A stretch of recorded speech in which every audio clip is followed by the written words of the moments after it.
ദൈവത്തിൻ്റെ അതിപരിശുദ്ധമായ നാമം വാഴ്ത്തപ്പെടുമാറാകട്ടെ. മതങ്ങളുടെ പേരിൽ വെട്ടും കുത്തും കൊലപാതകവും ഭീഷണിയും വെല്ലുവിളിയും കൂട്ടയടിയൊക്കെ ഉണ്ടാകുന്നതിൻ്റെ കാരണം എന്താണ് എന്ന് ചോദിച്ചാൽ അതിൻ്റെ അടിസ്ഥാന കാരണം ആത്മാവ് ആ വ്യക്തികളിൽ ഇല്ല എന്നുള്ളതാണ്. എന്തുകൊണ്ടാണ് യേശുക്രിസ്തു ഭൂമിയിൽ വന്നിട്ട് വെട്ടും കുത്തിനൊന്നും ആഹ്വാനം ചെയ്യാഞ്ഞത്? യേശു ആരെയും കൊല്ലാതെ, യേശു മാത്രമാണ് തന്നെ മരിച്ച ഒരു ദൈവമുള്ളത്, ബാക്കിയെല്ലാം കൊന്നവരാ. എന്തുകൊണ്ടാണ് ഈ യഥാർത്ഥ പെന്തക്കോസ് വിശ്വാസികൾ അടിക്കും വഴക്കിനൊന്നും പോകാത്തതെന്ന് ചോദിച്ചാൽ യേശുവിൻ്റെ മാതൃക പിന്തുടരുന്നതുകൊണ്ടല്ല. ശരീരത്തിന് ആംബിയർ ഇല്ലാഞ്ഞിട്ടോ സാമ്പത്തിക സാഹചര്യം ഇല്ലാഞ്ഞിട്ടോ അടിച്ചാൽ കൊള്ളുക ഇല്ലാഞ്ഞിട്ടോ ഒന്നുമല്ല. അത് ജീവൻ്റെ ആത്മാവുള്ളത് കൊണ്ടാണ് അത് ചെയ്യാത്തത്. അപ്പോൾ അടിസ്ഥാനപരമായ കാരണം, ഈ മനുഷ്യൻ്റെ സകല പ്രശ്നങ്ങളുടെ അടിസ്ഥാനപരമായ കാരണം എന്ന് പറയുന്നത് ജീവാത്മാവില്ലാത്തതാണ്. നമുക്ക് വാക്യം വായിച്ച് മുന്നോട്ട് പോകാം. ഉൽപ്പത്തി പുസ്തകം 3:20. മനുഷ്യൻ തൻ്റെ ഭാര്യയ്ക്ക് ഹവ്വ എന്ന് പേരിട്ടു, അവൾ ജീവനുള്ളവർക്കെല്ലാം മാതാവല്ലോ. ആദി മാതാവിന് അവളുടെ ഭർത്താവായിരുന്ന ആദം പേരിട്ടു ഹവ്വ. അവൾ ജീവനുള്ളവർക്കെല്ലാം മാതാവാണല്ലോ എന്ന് പറഞ്ഞാൽ ഇന്നലകളിൽ ഭൂമിയിലുണ്ടായിരുന്നവരും ഇന്നുള്ളവർക്കും നാളെ ഉള്ളവരുടെ എല്ലാം നമ്മൾ ആ വലിയ ശൃംഖല ഇങ്ങോട്ട് പതുക്കെ ചുരുക്കി അവസാനം കൊണ്ടുവന്നാൽ ഏറ്റവും ലാസ്റ്റ് ഒരമ്മ എന്ന് പറയുന്നത് ഹൗവയാണെന്നാണ് ബൈബിൾ പറയുന്നത്.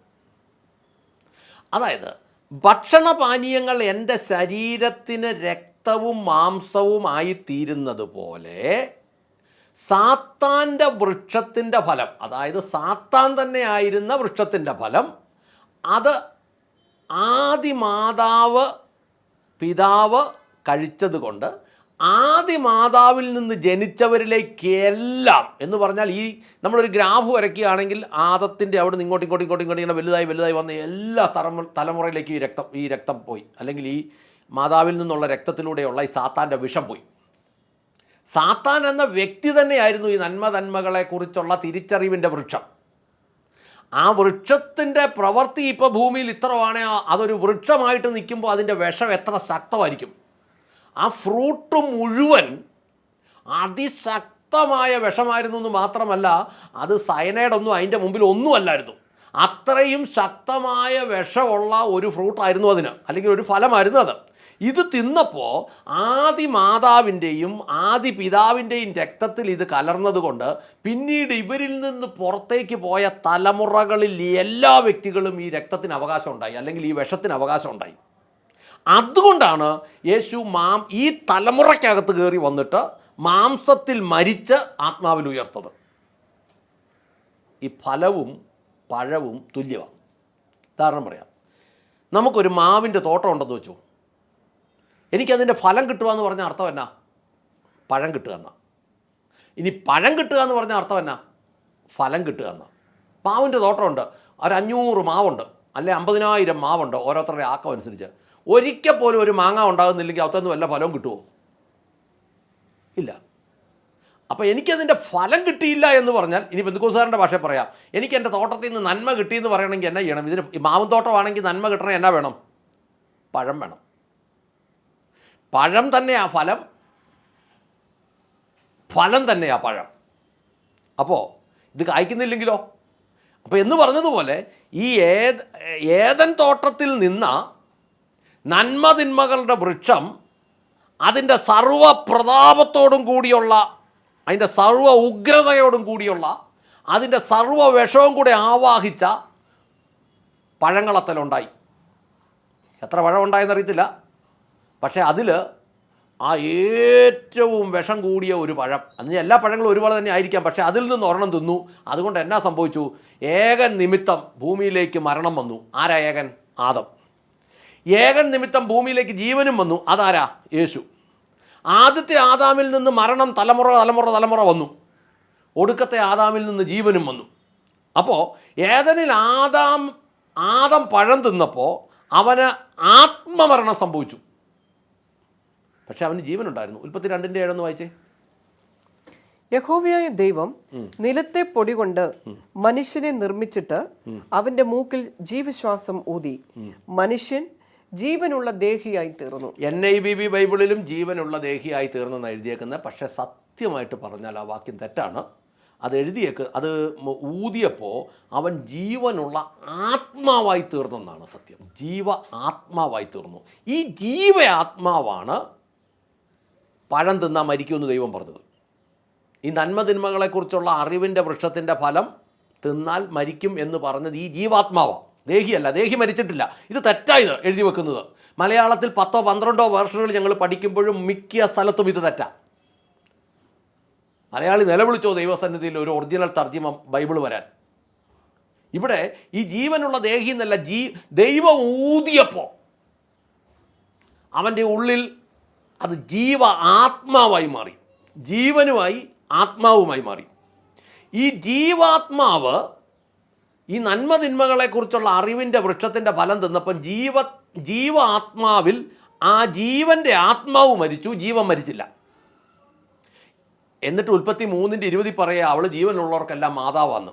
ഒന്നുകൂടെ വായിച്ചത് 3:20. മനുഷ്യൻ തന്റെ ഭാര്യയ്ക്ക് ഹൗവ എന്ന് പേരിട്ടു, അവൾ ജീവനുള്ളവർക്കെല്ലാം മാതാവല്ലോ. കണ്ടോ, ജീവാത്മാവായിരുന്നവൾ ജീവൻ്റെ ആത്മാവ് നഷ്ടപ്പെട്ട് കഴിഞ്ഞപ്പോൾ പിന്നീട് അവൾ ജീവനുള്ളവർക്കെല്ലാം മാതാവായി മാറി. ഈ ജീവൻ മാത്രമുള്ള മാതാവായിട്ട് അവൾ അവിടുന്ന് ഇറങ്ങിപ്പോകുന്നത്. പിതാവായിട്ട് അവനും അവിടുന്ന്, ആ യാദവും ഹൗവായും ജീവാത്മാവ് ഉണ്ടായി ഏദൻ തോട്ടത്തിലുണ്ടായിരുന്നവർ ജീവൻ മാത്രമായിട്ട് വെളിയിലോട്ട് വന്നു. അപ്പോൾ ആത്മാവിൻ്റെ ഒഴിവിലേക്ക് പിശാചും കൂടെ കയറി എന്ന് പറഞ്ഞാൽ ഈ കായഫലം അവിടെ കൊടുത്ത് തോട്ടത്തിൽ നിന്ന് ഇറക്കിയവൻ വെളിയിൽ വന്നപ്പോൾ ഇവരുടെ ഉള്ളിലേക്ക് അങ്ങ് കയറി. അങ്ങനെ കയറിയപ്പോൾ അതുകൊണ്ടാണ് ഈ അടിപിടി, കഷ്ടങ്ങൾ, കൊലപാതകങ്ങൾ, യുദ്ധങ്ങൾ, മരണം എല്ലാം ഉണ്ടാകുന്നത്.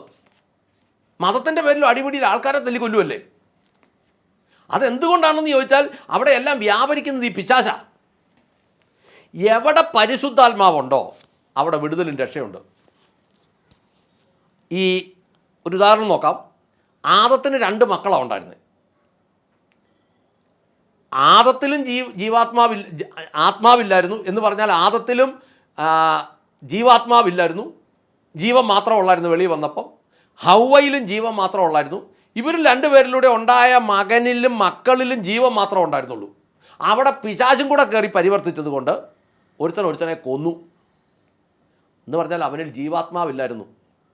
ജീവാത്മാവില്ലാഞ്ഞത് കൊണ്ട് ഈ ജീവനെ ഭരിക്കുവാൻ ജീവാത്മാവില്ലായിരുന്നതുകൊണ്ടായി കൊല നടന്നത്. അതേസമയത്ത് ജീവാത്മാവ് ഉണ്ടായിരുന്ന ജീവാത്മാവ് ഇതിനെ സമ്മതിക്കില്ലായിരുന്നു. ഈ മൃഗങ്ങൾ തമ്മിൽ കടിച്ചു കീറുന്നതിൻ്റെ ഒരു കാരണം എന്നാന്ന് ചോദിച്ചാൽ അവരിൽ ജീവാത്മാവില്ലാത്തത് കൊണ്ടാണ്. ജീവനുണ്ട്, ജീവാത്മാവില്ല. ഈ ലോകത്തിലുള്ള സകല മനുഷ്യരും രക്ഷിക്കപ്പെടാത്തവർ, സകല മനുഷ്യരുടെയും പ്രശ്നം ഇത്, അവരിലൊന്നും ജീവനേ ഉള്ളൂ, ജീവാത്മാവില്ല. അപ്പോൾ ജീവാത്മാവില്ലാത്തതാണ് മൂല കാരണം ഈ പ്രശ്നങ്ങളുടെ എല്ലാം. ഈ ജീവാത്മാവ് ആദത്തിൽ ആദ്യമേ സൃഷ്ടിയുടെ സമയത്ത് ദൈവം ഊതിക്കയറ്റതാണ്. ദൈവം ഇത് ഊതിക്കയറ്റത് ആദത്തിലാണ്, ഹൗവയിലല്ല. ആദത്തിൽ ഊതിക്കയറ്റിയിട്ട് ഈ ആദത്തിനെ ഉറക്കിയിട്ട് ഒരു വാരിയിൽ വലിച്ചൂരിയിട്ടാണ് ഹൗവയെ ഉണ്ടാക്കിയത്. അതുകൊണ്ട് ഈ ഊതിക്കയറ്റിയ ആത്മാവിനെ തിരികെ തരുവാനാണ് യേശു ഭൂമി വന്ന്. യേശു ശിഷ്യന്മാരുടെ മേൽ ഊതി എന്നൊക്കെ നമ്മൾ വായിക്കുമ്പോൾ അവിടെ സംഭവിക്കുന്ന കാര്യം ഇതാ. ഈ പരിശുദ്ധാത്മാവ് ഭൂമി വന്നു കഴിഞ്ഞ ശേഷം പന്തക്കുസ്ത നാളിൽ വന്നു കഴിഞ്ഞപ്പോൾ ആദ്യത്തെ ആ ദിവസം തന്നെ ആ ഒറ്റ ദിവസം കൊണ്ട് 3000 പേര് ദൈവസഭയോട് ചേർന്നെന്ന് പറയുന്നത് ഈ പരിശുദ്ധാത്മാവ് വന്ന് ഇവരുടെ ഉള്ളിൽ ജീവാത്മാവായി കയറുന്നത് കൊണ്ടാണ്. ഈ ജീവാത്മാവായി കയറിയവരാരും പിന്നെ ഒരിടത്ത് തല്ലാനും കൊല്ലാനും വെട്ടാനും കുത്താനും പോയിട്ടില്ല. ഇവരൊക്കെ രക്തസാക്ഷികളായി മാറിയിട്ടുണ്ട്. ലോകം മുഴുവൻ നോക്കിക്കോ, യഥാർത്ഥ ബെന്തക്കോസ് ചരിത്രം എടുത്ത് നോക്കിക്കോ, അങ്ങനെ ഒരാത്മാവ് വന്നു കയറിയ ഒരുവനും ഒരു കൊലയ്ക്കും പോയിട്ടില്ല. അങ്ങനെയുള്ളവരെ കൊന്നിട്ടുണ്ട്.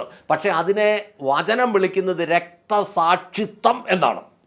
അങ്ങനെയാണെങ്കിൽ അടിസ്ഥാന കാരണം ജീവാത്മാവില്ലാത്തതാണ് എന്ന് മനസ്സിലാക്കുമ്പോൾ നമ്മുടെ എല്ലാം പ്രശ്നങ്ങളുടെ ഒരു അടിസ്ഥാന വിഷയം, ഈ സകലമാന മേജർ വിഷയങ്ങളുടെയും അടിസ്ഥാന കാരണം എന്ന് പറയുന്നത് ജീവൻ്റെ ആത്മാവില്ലാത്തതാണ്, അർത്ഥാൽ പരിശുദ്ധാത്മാവില്ലാത്തതാണ്. പ്രാർത്ഥിക്കാം. സ്വർഗസ്ഥനായ ഞങ്ങളുടെ പിതാവേ, ഞങ്ങളുടെ കർത്താവായ യേശു ക്രിസ്തുവേ, പരിശുദ്ധാത്മാവായി ഞങ്ങളുടെ നല്ല ദൈവമേ, നല്ല ദിവസത്തിനായി നന്ദി പറഞ്ഞ് പ്രാർത്ഥിക്കുന്നു, നല്ല വചനങ്ങൾക്കായി നന്ദി പറഞ്ഞ് പ്രാർത്ഥിക്കുന്നു.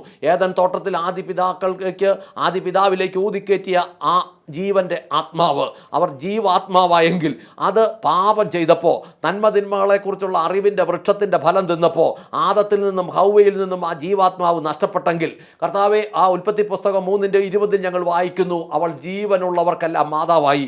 ജീവനുള്ളവർക്ക് അന്നും ഇന്നും നാളെയും വരുന്ന സകല മനുഷ്യർക്കും ഹൗവ മാതാവായതിനാൽ അവരുടെ എല്ലാം രക്തത്തിൽ ഈ പൈശാചിക ഫലത്തിൻ്റെ ഫലം മരണമുള്ളതുകൊണ്ട് യേശു ആ തലമുറയിൽ കയറി വന്ന് ആ രക്തം മുഴുവൻ ഊറ്റിക്കളഞ്ഞ് ഞങ്ങളെ വീണ്ടെടുത്ത ദൈവകൃപയെ കൂടുതൽ കൂടുതൽ ഗ്രഹിക്കുവാൻ ദൈവം ഞങ്ങളെ ബലപ്പെടുത്തി അനുഗ്രഹിക്കണമേ എന്ന് പ്രാർത്ഥിക്കുന്നു. കർത്താവെ, ഞങ്ങളുടെ ഉള്ളിൽ സ്ഥിരമായി ആ ഉൽപ്പത്തി പുസ്തകത്തിൽ ദൈവം ഊതിക്കേറ്റിയ ആ ജീവാത്മാവ് ഞങ്ങളിൽ ഉണ്ടാകുവാനും അത് ശക്തമാകുവാനും അത് ഞങ്ങളെ നയിക്കുവാനും ദൈവം സഹായിക്കണം. ഞങ്ങളുടെ ഉള്ളിൽ പിശാച് കയറി വസിച്ചിരിക്കുന്ന പൈശാചിക ഇരിപ്പിടങ്ങളും ബന്ധനങ്ങളും അഴിഞ്ഞു പോകട്ടെ എന്ന് കൽപ്പിക്കുന്നു. ഞങ്ങൾ വിടുതൽ പ്രാപിക്കട്ടെ. കർത്താവെ, കേൾക്കുന്ന ഓരോരുത്തർക്കും ഇതിൻ്റെ ആഴങ്ങൾ ദൈവം വെളിപ്പെടുത്തി കൊടുക്കണം. അങ്ങ് പ്രാർത്ഥന കേട്ട് അനുഗ്രഹിച്ച കൃപയ്ക്ക് നന്ദി, യേശു ക്രിസ്തുവിൻ്റെ ധന്യമുള്ള നാമത്തിൽ തന്നെ.